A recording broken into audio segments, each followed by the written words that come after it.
The first time I let her see my face in 9 years, I nearly ruined everything by speaking her name too softly, as though it were a prayer I had worn thin from use. It was Twelfth Night in Wexholm, and the assembly rooms above the corn market blazed with candles enough to shame the cathedral across the square. I stood against the far wall, where the light did not quite reach, because a man they call the coldest duke in England is expected to stand apart, and because from the shadows I could watch the whole warm room without any part of it watching me. The gentry of 3 counties had come out of the snow to dance and to be seen dancing. I had come for one reason only, and that reason was carrying a tray of ratafia along the edge of the room, in a gray gown turned twice at the cuffs, keeping her eyes down so that no one would be troubled by them. Miss Honora Wren. I could have found her in that crowd blindfolded. I had been finding her, one way and another, for 9 winters. Raven Moore. My cousin Piers appeared at my elbow with 2 glasses and the particular grin of a man who has already been at the punch. You came. The whole county's laying wagers on why. They say the Duke of Ravenmore has not stood up to dance since the old king's jubilee. They are correct, I said. Cold as the grave, they call you. He said it fondly, being one of perhaps 2 people alive who was not afraid of me. You'll die a stranger to your own ballroom, cos. I did not answer, because at that moment a woman in a gown the color of a wren's breast, no, that is only how I saw her. The gown was the same tired gray it had been for 2 seasons, turned her head, and the candlelight found the line of her jaw, and I forgot for a full breath to be cold. She was 27 now. When I had last dared to speak to her, plainly, as one person to another, she had been 18 and I had been nobody at all. A second son with a cracked pair of boots and no expectation of anything, least of all a dukedom that had to lose 3 men to reach me. She had been the daughter of the finest man I ever knew, a country parson with a book always open and a purse always empty, and she had looked at me across her father's shabby study as though a poor young man with ink on his fingers were worth exactly as much as any other soul in God's creation. No one else in my life had ever looked at me so, not before and not since. Who is she? Piers had followed my gaze, damn him. A governess, I said, in a voice like a closing door. To the Crail children, I believe. Ah, poor as a sexton's cat then, pity she's got a face. He drank. Not that it does a governess any good to have a face. Only makes the mistress of the house nervous. Across the room, Lady Crail, a handsome, restless woman who ran her household the way a general runs a losing campaign, snapped her fan, and Honora set down the tray at once and went to her, bending to hear some low instruction, then straightening and slipping toward the cloakroom to fetch, I supposed, whatever had been forgotten. Not once had anyone said her name aloud. Not once had a single guest looked at her long enough to wonder what a clergyman's daughter with that carriage and that stillness was doing carrying trays. She had learned to be invisible. She had learned it well, and it undid me, because I knew whose fault her invisibility was. Mine. Or at least, the fault of the world that had let a good man die in debt and cast his daughter out with nothing. And I had made a private, ferocious, 9-year vow that she would never quite fall, though she would never know a hand was under her. Let me tell you what she did not know. When her father died, the Reverend Ambrose Wren, of the parish of Saltcombe-under-Wold, in the 2nd winter of my improbable dukedom, he left behind a stack of small debts, the ordinary debts of a generous man in a poor living, the coal merchant, the bookseller in Wexholm, a loan from a neighboring squire against a curacy that never came. Nothing scandalous, merely enough to ruin a girl of 18 with no mother, no brother, and no fortune. The creditors would have taken the parsonage furniture, the parson's books, even the little writing desk her father had given her, and Honora Wren would have gone from a vicarage to the workhouse in the turning of a season. I did not let that happen. I was newly a duke and did not yet know what a duke could do, but I learned quickly. Through a Wexholm attorney named Godwin, a discreet, dry stick of a man who has kept my secret these 9 years for a fee, and I think, latterly for kindness, I bought every one of those debts and burned the papers. I did not do it in my own name. I did it as a friend of the late Reverend who wishes to remain unknown. When the squire's loan came due, it was quietly forgiven. When she needed a respectable place, a letter of recommendation appeared, warmer than any stranger could have written, signed by a clergyman who owed me a favor and who never met her. When her first situation soured, a household where the master's eye had begun to follow her, and I will not tell you what it cost me to sit on my hands and merely arrange, through Godwin, that a better position opened elsewhere at exactly the right moment. She was extracted before she even knew she was in danger. 9 winters of this. A physician's bill paid before it could frighten her. A quarter's wages made up when a cheese-paring mistress docked them, by a clerical error in her favor, that the housekeeper was too honest to question and too grateful to report. Once, only once, a Christmas parcel, good wool for a cloak, and a single book, a small edition of the poem she had loved to read aloud in her father's study, with no name inside it. I have wondered 1,000 times whether she still has that book. I have never let myself find out. You will think me mad. You may think me worse, a man who bought his way into a woman's gratitude without her leave. I have called myself both those things on long nights. But hear the whole of it before you judge, because there is a reason I never once let her see the hand. I could not bear that she should think herself bought. I had learned, you see, exactly what my money could purchase. I had watched fathers offer me their daughters like heifers at a fair. I had heard the sweet, careful voices of women who felt nothing for the man and everything for the title. I had come, in 9 years of being the Duke of Ravenmore, to trust no soft word spoken to me, because I could no longer tell whether it was spoken to me or to my 30,000 a year. And the one soul on earth who had ever valued me for nothing, for a young man with ink on his fingers and a cracked pair of boots, was the one soul I could never approach, because the moment she knew what I had done, she would either despise me for the arrogance of it, or, far worse, she would be grateful.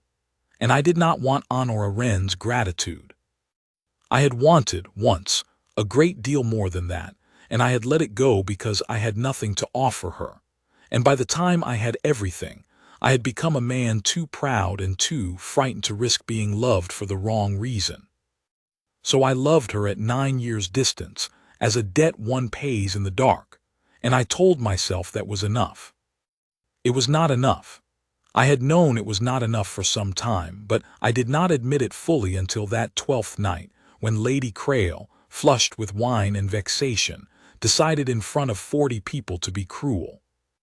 I heard it because I had drifted, I will not pretend it was accident, toward the alcove where the Crail party sat. Honora had returned with the shawl or the fan or whatever it was, and Lady Crail took it without thanks and then, turning to the wife of a canon beside her, said in the carrying voice of a woman who wishes to be overheard, "One tries to be charitable, but there is a want of gratitude in the genteel poor that quite defeats charity. I took her out of pity, a parson's girl, no connections, not a shilling, and she gives herself the airs of a countess. My children's Latin is better than her manners." A little laugh went round the alcove. "I dare say she thinks herself too good for us. They always do, the ones who have come down in the world." I watched Honora's face. She did not flinch. That was the thing that broke me. She did not flinch, because she had heard it, or its like, 100 times, and she had made her face into a still gray water that gave nothing back. Only her hands, folded before her, tightened until the knuckles whitened, and her chin lifted by the smallest degree, the way her father's used to when the bishop's men came to lecture him about his empty poor box. 9 years of silence, and I felt it snap in me like a rotten rope. I did not cross the room. I want to be honest about that, because it would make a better story if I had strode into the candlelight and put the sneering woman in her place, and it would have been a lie. I have never in my life done the warm, sweeping thing at the right moment. What I did was colder and, I have since been told, more terrible. I sent for the master of the rooms, and I asked, in the flat, quiet voice that has emptied better rooms than that one, whether the Crail party were guests of the assembly or subscribers. Subscribers, I was told nervously.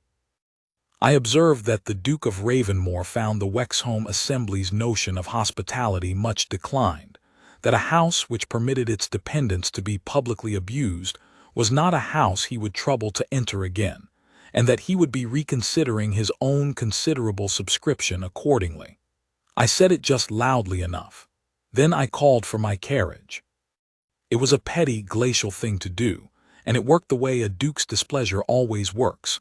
Within the week, Lady Crail, who cared for nothing on earth so much as the good opinion of people grander than herself, and who could not for her life understand why the Duke of Ravenmore had taken against her, was in a fever of anxious apology to a man she had never met, and had grown, out of sheer social terror, almost civil to her governess. I take no pride in it. But I could not cross the room, and I could not sit still, and so I did the only thing a coward with a title can do. I moved the whole world an inch from a distance, and let her feel only the warmth of it and never the hand. I thought that would be the end of my 12th night folly. I did not know that the snow had other plans, and that the God my father's friend had served was not finished arranging things. The great blizzard came down out of the north 3 days later, and shut the roads for a fortnight. I have lived my whole life in that country, and never seen its like: snow to the tops of the field gates, the river fast under gray ice, the mail unable to get through, and every household thrown back upon whatever souls the storm had trapped beneath its roof. Ravenmore Hall sat like an island. And on the second evening, my steward came to me white-faced with the news that the Crail carriage had gone off the Wexholm road at the Ashcombe ford, that Sir Emmet had ridden ahead for help and been forced back, and that the party, the 2 children, a maid and the governess, were sheltering in the old drover's inn at the crossroads, which had no coal and precious little bread, and that the drifts had cut it off from the town entirely. The old inn stood on my land. That is the only reason I can give, to you or to my own conscience, for what I did next, that, as the man whose land it was, I was obliged. I had my gray mare saddled against every protest my grooms could muster. I loaded a second horse with coal and blankets, and what the kitchens could spare, and I went out into a dark so full of driving snow that I found the road only by the tops of my own boundary posts. She opened the inn door herself. She had a shawl over her head and a rushlight in her hand, and behind her in the cold tap-room I could see the 2 children asleep on a settle under every coat the party owned, and the maid weeping quietly by a dead grate.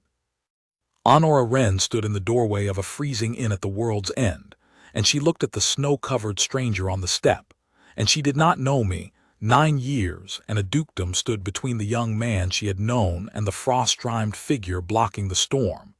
And she said, in a voice that had not one grain of fear in it, only a fierce protective steadiness, "Whoever you are, sir, if you've any Christian feeling, we've children here and no fire.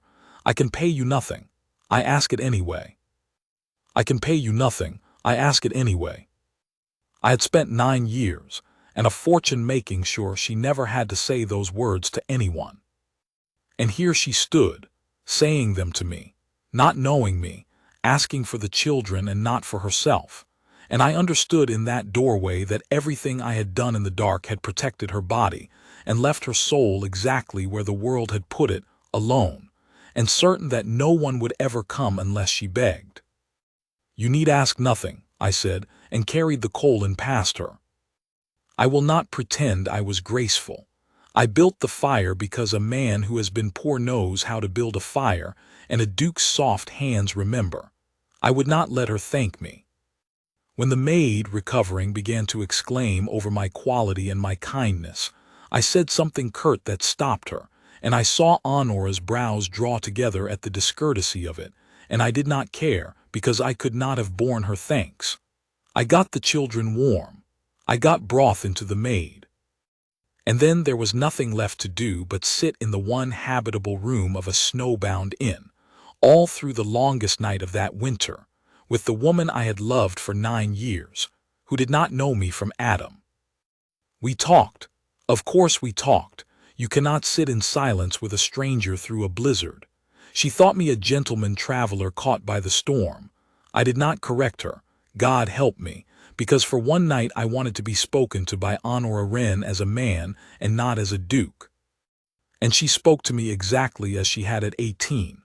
Plainly, without flattery, with a dry humor I had forgotten was in her, and a directness that would have appalled Lady Crail. "You are very fierce with kindness," she told me, somewhere past midnight, when the children slept and the maid dozed and the fire had burned down to a red and companionable glow. "You do good things and glare at anyone who thanks you for them. I have not decided whether you are the most generous man I ever met or the rudest." "Both, I am told," I said. She almost smiled. "My father used to say that the rude, generous ones are the only sort worth trusting. The smooth ones," he said, "are generous with an eye on the ledger. But a man who cannot abide being thanked is a man who did the thing for its own sake and not to be repaid." She looked into the fire. "He was a clergyman. He was generous to everyone and it ruined us, but I have never once thought he was wrong." I could not speak. I sat in the ruin of my composure and thought, she has just, without knowing it, forgiven me for 9 years. And then in the next breath, no, she has just made it impossible ever to tell her, because if I confess it now she will know that all my glaring at her thanks was a performance, and my careful generosity a ledger after all, an account 9 years long, and she will feel bought, which is the one thing on earth I have spent everything to spare her. "What was he like?" I made myself ask. "Your father."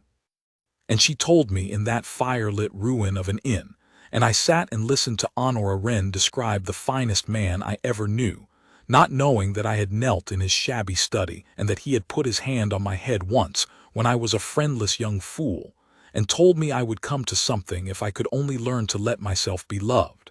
He had been righter than he knew. I had come to a dukedom. I had not learned the other thing at all.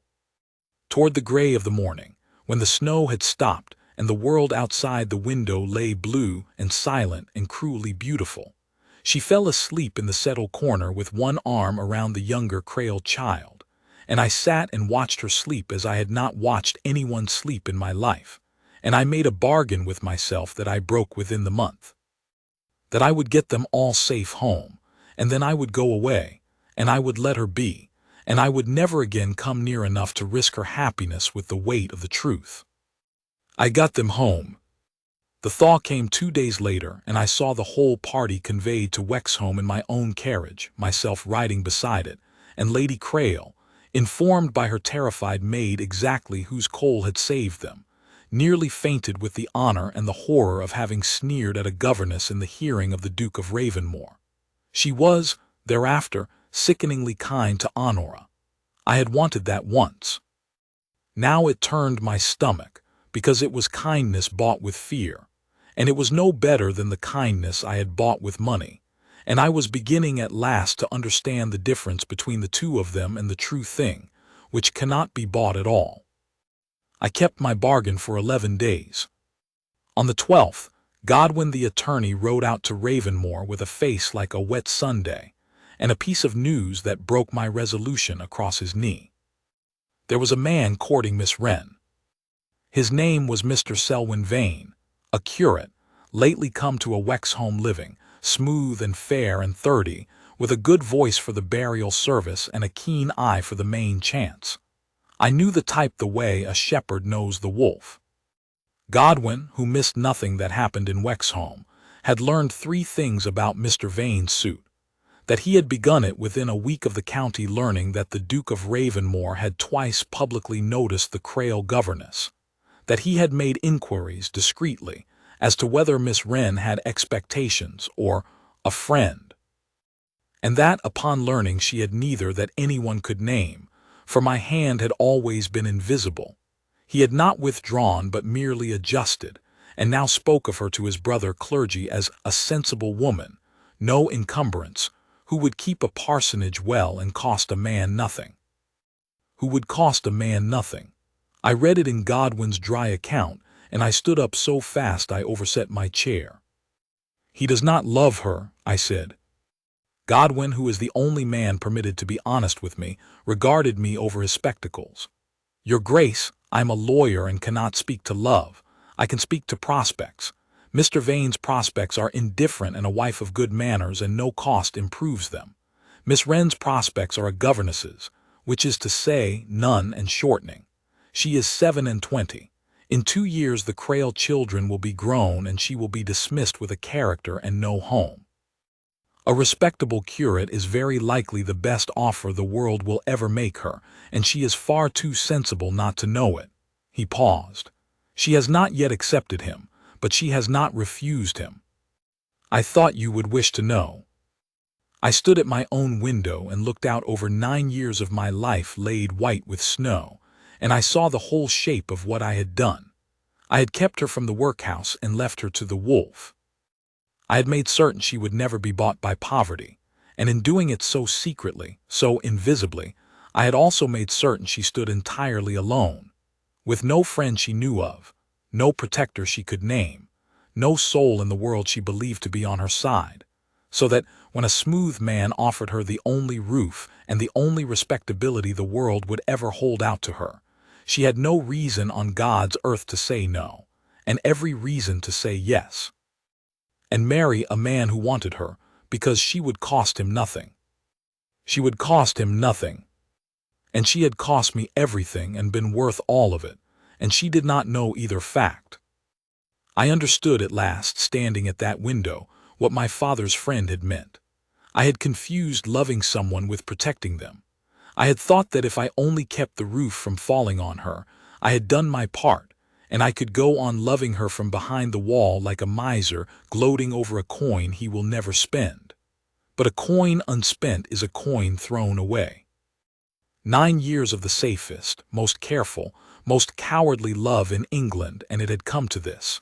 She was alone, and about to marry a man who did not love her, and the one man who did was too proud to let her know he was living.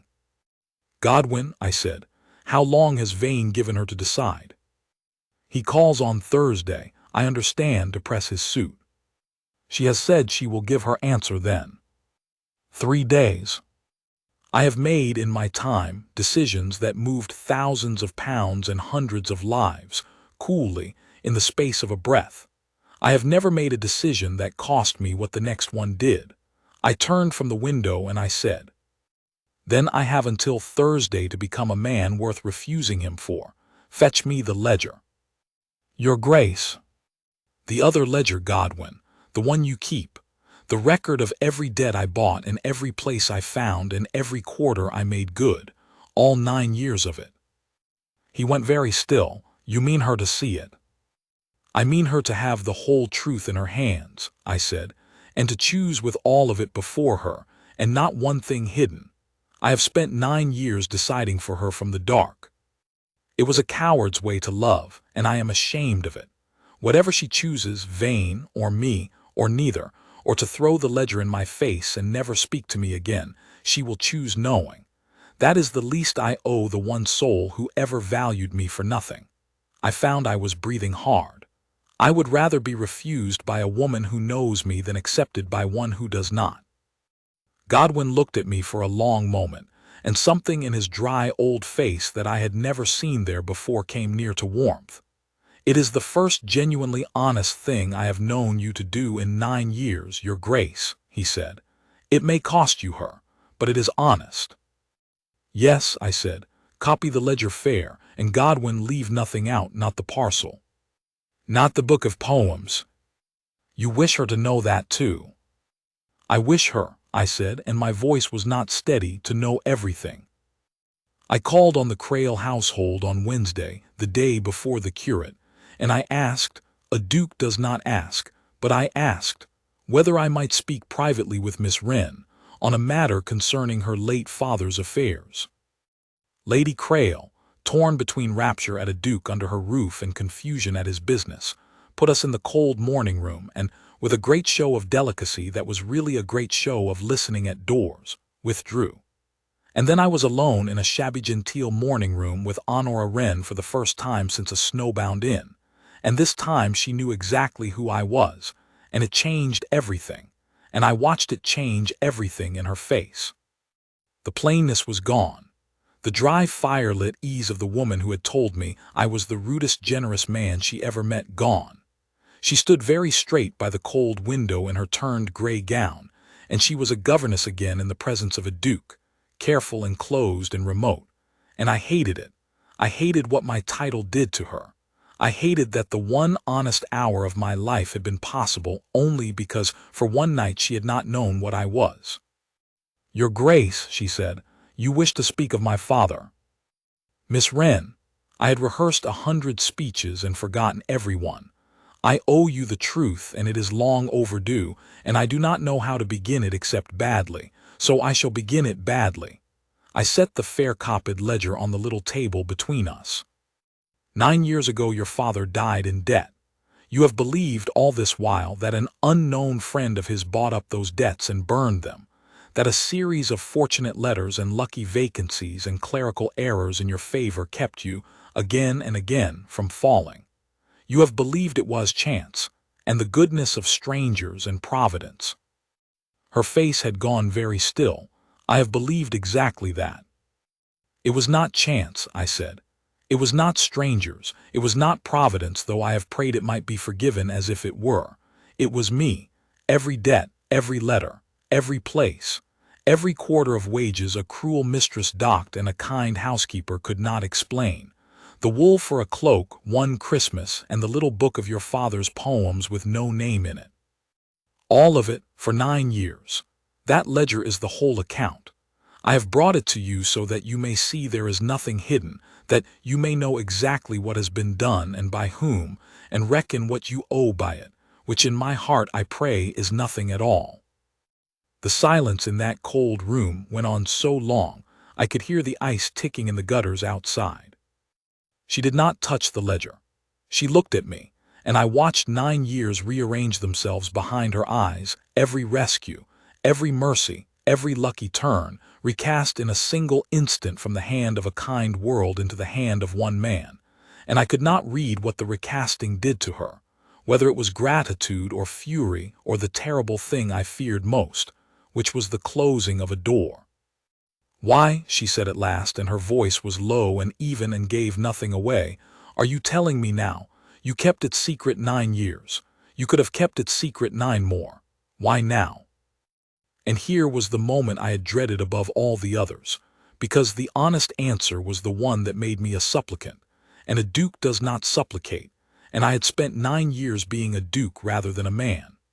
But I had promised Godwin, and I had promised the memory of a good man who once put his hand on my head, and above all I had promised her, silently, in a snowbound inn, that I would learn the other thing at last. "Because on Thursday," I said, "a man is coming to ask you to marry him, and I know him for what he is, and I could not let you decide your whole life believing yourself alone in the world. You are not alone. You have not been alone for 9 years. I know that is no reason to choose me. I have given you no chance to choose me. I have hidden from you like a coward. I have decided everything from the dark because I could not bear the risk of being refused, or worse, of being thanked, or worst of all, of being loved for my money by the one person on earth who once loved me for nothing." The words were coming now, and I could not stop them, and I did not want to. "I was a poor young man with ink on my hands when I knew your father, Miss Wren. You will not remember me. I was one of 100 hungry young men your father was kind to, but I knelt in his study, and you brought me tea, and you looked at me as though a penniless nobody were worth exactly as much as a prince, and no one had ever looked at me so before, and no one has since. Then 3 men died, and I was a duke, and everyone in England began to love me, and I could not believe a word of it because I knew what they loved, and it was not me. Only you had ever seen me. And by the time I was worth anything to the world, I had become too much a coward to come and stand before the one person who had seen me when I was worth nothing, and say, 'It is only me.'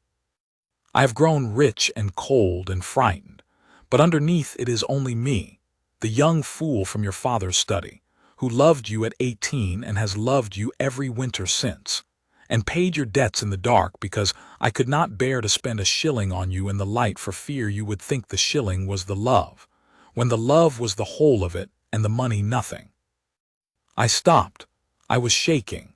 I had not spoken so many true words together in 9 years, and it had emptied me out like a poured jug. That is why now, I said. Because a man is coming Thursday who wants you because you would cost him nothing, and I could not let you say yes to him believing that was the best the world held out. When there is a man not a day's ride away who has spent 9 years and every farthing he could hide proving that you are worth everything, and who came here today not to collect on any of it, but only to stop hiding, and to let you know you have a friend, and to ask nothing, and to go away again the moment you tell me to. Honora Wren looked at me across 9 years in a cold morning room, and her eyes were bright now, too bright, and her hands were not folded quiet and invisible as they had been in the assembly rooms. They were pressed to her mouth, and above them her eyes ran over.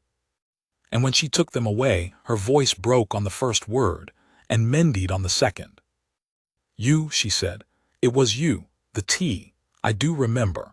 A thin young man with ink on his hands who could not look at me, and my father said afterward, there goes a lad who does not know he is worth anything, and I thought, I was 18, and I thought I have never seen anyone so lonely in a full room.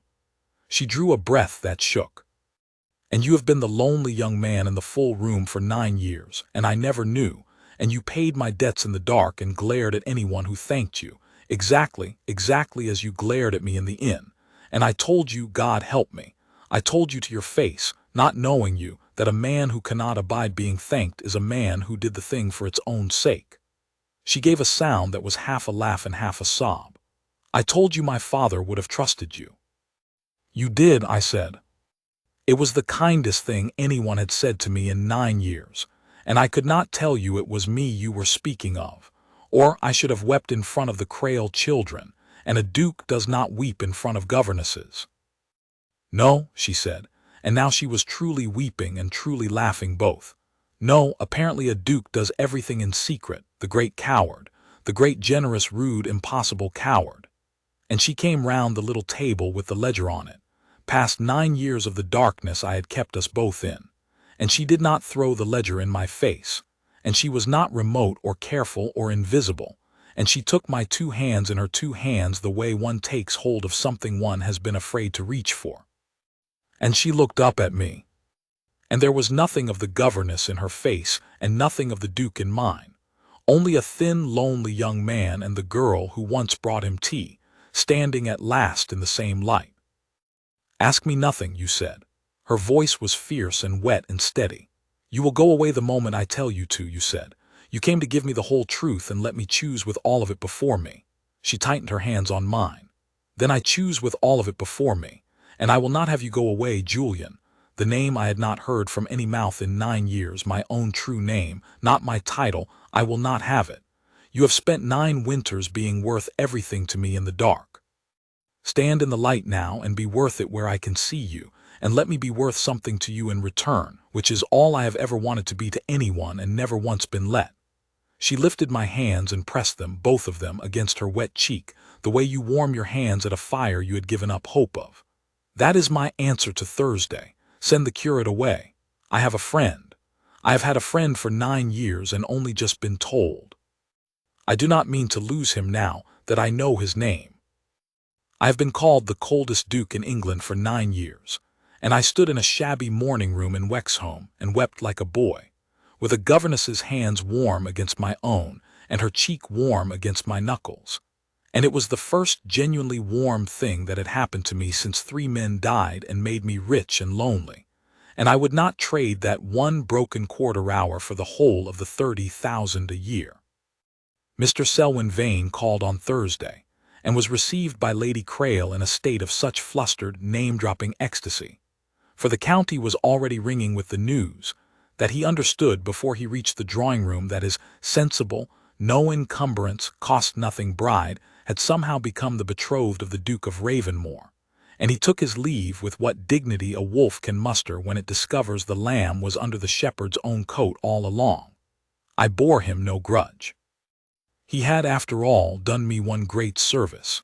He had frightened a coward out of 9 years of hiding, and for that I would have signed over the coal merchant's old debt to him gladly, had there been any of it left unburned. We were married in the spring, in the cathedral at Wexholm, and I will tell you the one thing about that day I hold above all the rest. It was not the crowds, though half 3 counties came to see the coldest duke in England marry a governess, and to marvel at it. It was not Lady Crail weeping in the third pew, converted at last to a sincere and terrified affection. It was not even the moment she came up the long aisle toward me in a gown that was not gray and not turned at the cuffs, though I shall carry that to my grave. It was that when she reached me, before the whole of that watching county, before the bishop and the banners and the cold spring light coming down through the great east window onto the pair of us, she leaned very close, so that only I could hear, and she said, "There is ink on your fingers. You have been writing something you would not show me." "A settlement," I admitted low, "for the parson's poor of Saltcombe, in your father's name. I did not want you to thank me for it." And Honora Wren, Honora, Duchess of Ravenmore, though she has never once in all the years since cared a straw for the word, looked up at me with her father's dry warm eyes, and she smiled, and she said the thing I have kept folded in my breast every day of the good long life that followed. "I am done letting you do your kindnesses in the dark, my love. Come out into the light. I have been looking for you for 9 winters, and I am never going to stop thanking you for the rest of them, and you are simply going to have to learn to bear it." I have borne it. Reader, I have borne it 30 years, and it is the sweetest burden a cold and frightened man was ever taught to carry. To be loved in the daylight and thanked and seen by the one soul who ever saw me when I was worth nothing, and to have finally, after 9 winters in the dark, come out to stand beside her in the light, and found that it was warm,